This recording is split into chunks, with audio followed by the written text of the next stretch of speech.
ngườiក្មេងលងទឹកមិញហ្នឹងនៅឋានៈ7ថ្ងៃទី14ខែ4 2025 ឥឡូវបានបងប្រុស2នាក់នេះគាត់ទៅជួយហើយអរគុណទឹកចិត្តគាត់ហើយណែខ្ញុំអត់ដែរស្គាល់គាត់ដែរបាទនេះអត់ដែរស្គាល់ប្អូនស្រីគាត់លងទឹកហើយបានគាត់ទៅជួយនៅឋានៈ7ខេត្តពោធិ៍សាត់យើងហ្នឹង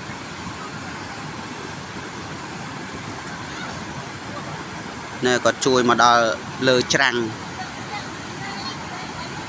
បាទនេះបានគាត់ជួយបងប្អូនអើយសំណាងមែនតើហើយនេះទឹកឋានៈ7បងប្អូននេះទឹកឋានៈ7ទឹកគេបើកច្រើនដែរតា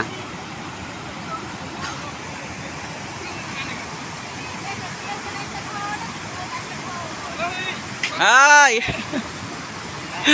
បើស្គាល់គាត់អ្នកនៅស្រុកភូមិគាត់មកជួយ